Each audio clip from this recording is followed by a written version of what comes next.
Hey there, boys and girls. You know what I love? History. No, not that boring shit. I mean history that really matters. Video games! You see, kids, back before you were born, video games were still around. That qualifies as history. But see, CDs were still a brand new thing at the time. We didn't exactly have the technology to run these on video games yet. So, what we had back then were these, which I like to call cartridges. How you get them to work? Well, you stick them in your old Nintendo. No gimmicks or anything like that. It was just called Nintendo, just flat out Nintendo. And if you were lucky, well, you got to see this.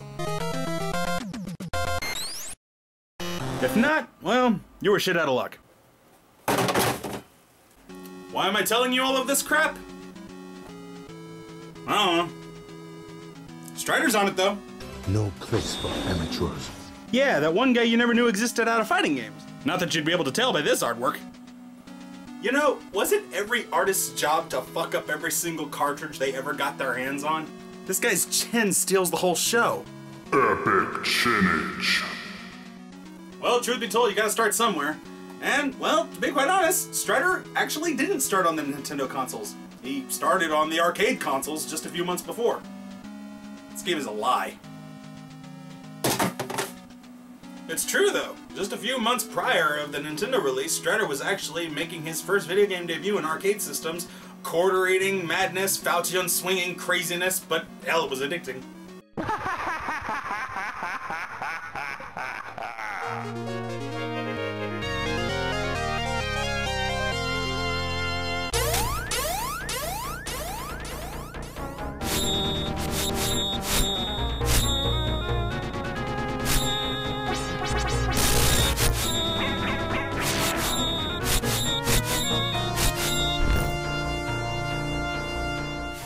Come around 10 years later, and Strider was finally able to get a sequel.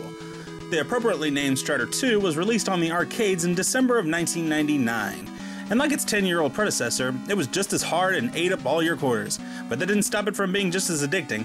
Hell no, because the next year everyone was able to get them both on the PlayStation in a 2-disc set. To everybody's surprise, whoever burned these copies of the discs made a weird goof as the covers of the games are swapped. Strider 1 played Strider 2 and vice versa. When Strider 2 came around, it was quite the upgrade. Hiryu was cooler looking, the world was 3D, and the music was kicking. But sadly, being that it's an arcade game, these things weren't meant to last. Both adventures are really short, clocking in about 6 levels each. There was also some Strider games on the PC and Sega back in the early 90s, but nobody really talks about those.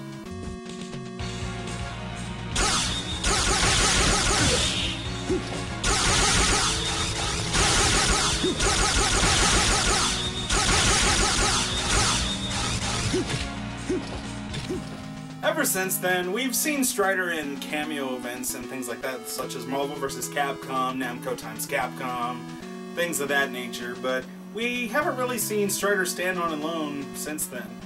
And unfortunately, seeing as how Capcom is these days, I doubt we'll ever see another Strider game.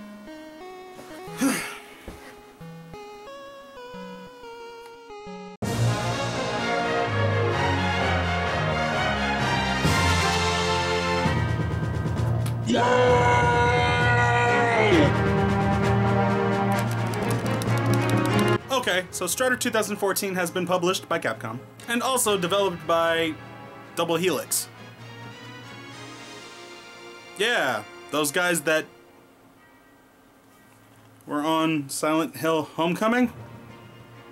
Bad example. So with all of this knowledge, can Strider 2014 actually be a good game?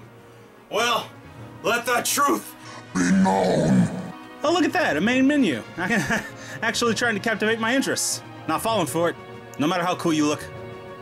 Oh, look at that, difficulty settings. That's nice, so the kids don't have to feel bombarded and so adults can have some challenge on the side. Yeah, that's pretty clever. I like that. That's nice. I like it. That's nice. So you start the game up and whoa! All of a sudden I'm just thrown into the action, kind of like a Strider game, how Strider games used to work.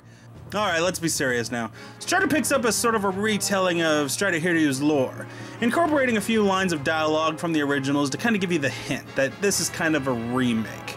His look has been updated a tiny bit. His mask is now a metal faceplate with a flaming scarf igniting from the back. Hey, pretty hip.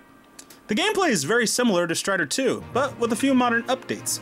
He can now do more maneuvers and, well, like a couple of them taken straight from Marvel vs. Capcom. Weird. As you progress through the overworld, you'll fight enemies. Duh.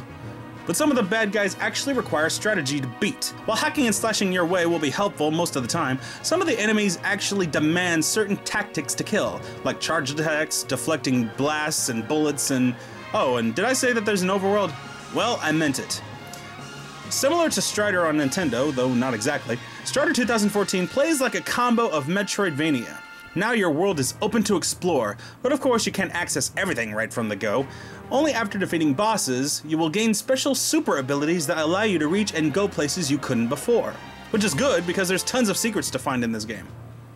Bonuses like concept art, story intel, and oh my god, look at all those unlockable costumes! I love costumes! Lots of costumes!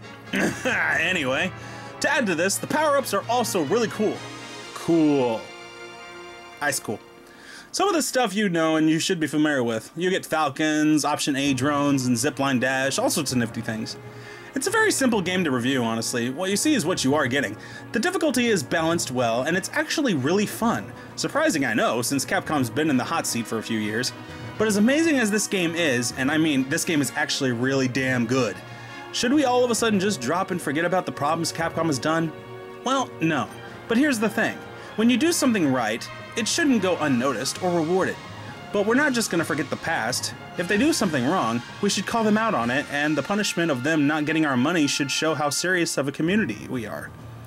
But when games like this come along and actually show effort has been put into making a game fun and unique, and well, good, it shouldn't go unrewarded. By doing this, we show them that we know what we want and let them know that this is the standard we're looking for. It's these things that will determine whether a game will have any replay value in the future and also how it will be remembered. Strider, though an amazing game for having not seen him in action for over a decade, it won't restore Capcom's glory, but with more support for quality work like this, along with some support for the developers who helped make it happen, we're not just angry gamers who want to look for things to be angry about at a company or its products. We're showing that we know that they can do better and we expect to see them at their best and not take the easy way out. Strider definitely shows that heart and effort went into its development, staying true to its source material, while adapting to a modern culture. For a Strider game, the game is actually pretty lengthy too. And for that, great job. So, when all is said and done, I say buy it. I cannot get any more direct than that. Till next time, gamers.